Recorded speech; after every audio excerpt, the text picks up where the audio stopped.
দর্শক, ৩৫ আন্দোলন চলছে, অর্থাৎ চাকরিতে বয়সসীমা ৩৫ করার যে আন্দোলন চলছে, আন্দোলনে আমরা একদিন আগে দেখেছি ডক্টর ইউনূসের বাসভবনের সামনে আন্দোলনকারীদের উপরে পুলিশ চড়াও হয়েছে, লাঠিপিটা করেছে, টিয়ার সেল ছাড়া হয়েছে, অনেকে আহত হয়েছেন। সেই সময় অনেকে ট্রল করেছেন যে এখন কোন পুলিশ এই আন্দোলনকারীদের ওপরে চড়াও হচ্ছে, এরা কি আওয়ামী লীগের পুলিশ কিনা।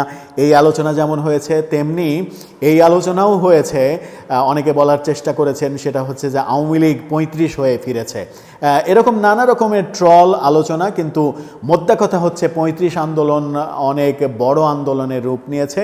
কিন্তু আওয়ামী লীগ সরকারের মতো বোধহয় ভুল করবে না অন্তর্বর্তীকালীন সরকার, সেটা তাদের পদক্ষেপেই বোঝা যাচ্ছে। কি ভুল করবে না, কি পদক্ষেপ নিতে যাচ্ছে, কি কোন দিকে যাচ্ছে এই আন্দোলন, সেই আলোচনাই করব ছোট্ট করে এই ভিডিওতে। দর্শক, থাকবেন পলিটিক্স টিভির নিয়মিত আয়োজনে।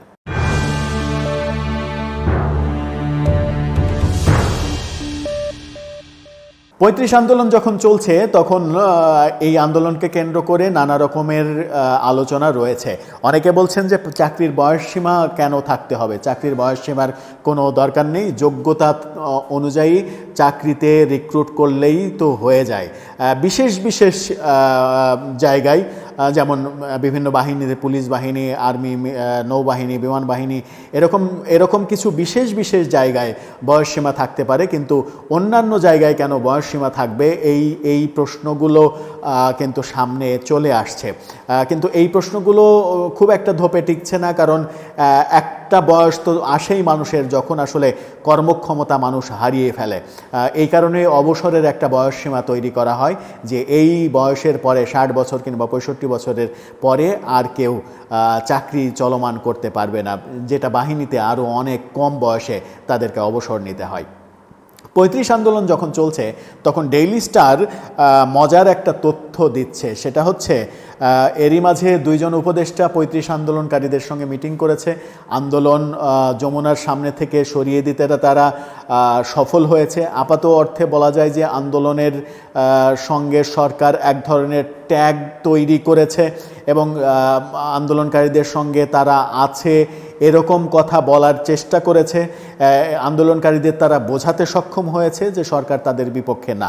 ডেইলি স্টার যে তথ্যটা দিচ্ছে সেই তথ্য অনুযায়ী ৩৫ নয়, চাকরিতে বয়সসীমা ৩২ অথবা ৩৩ করার পক্ষে সরকার।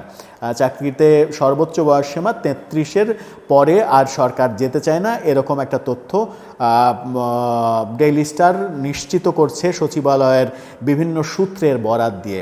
কিন্তু ৩২ কিংবা ৩৩ এই দাবিটা অপরদিকে আন্দোলনকারীরা মানবেন না, এমনটাও শোনা যাচ্ছে। তারা ৩৫-এই থাকতে চান, ৩৫ ছাড়া এই দাবি থেকে তারা সরবেন না। যখন ৩২-৩৩ করে সরকার ঘোষণা দেবে, তখন আবার নতুন করে আন্দোলনের নতুন রূপরেখা তৈরি হবে কিনা সেটা একটা বড় বিষয়।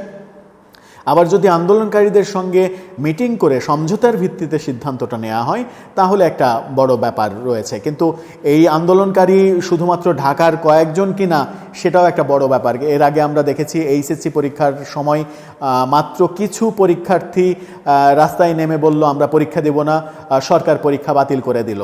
কিন্তু বেশিরভাগ মেধাবী ছাত্রছাত্রী তারা বলল পরীক্ষা না দিলে আমাদের যে ক্ষতি হবে, এই রেজাল্ট ম্যাপিং, সাবজেক্ট ম্যাপিং করে যে রেজাল্ট, এই রেজাল্ট দিলে আমাদের যে ক্ষতি হবে, বিদেশে পড়াশোনা করতে গেলে যে ক্ষতি হবে, সেই ক্ষতি আমাদের পুষিয়ে দেবে কে? তখনই প্রশ্ন এসেছিল যে আন্দোলন যে কয়জন করছে সেই কয়জনই কি এইচএসসি পরীক্ষার্থী, নাকি তার চাইতে বহুগুণ বেশি পরীক্ষার্থী রয়েছে যারা আন্দোলনের আয়ের সঙ্গেও ছিল না?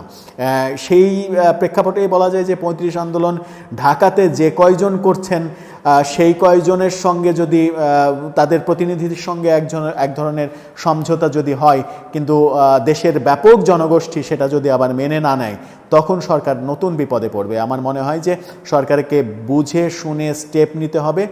ডেইলি স্টারের তথ্য মতে ৩২-৩৩ করার আগে বাস্তবতা বিবেচনা করে সিদ্ধান্ত নিতে হবে, যেন এই আন্দোলন আবার নতুন করে পুনরুত্থানের দিকে না যায়।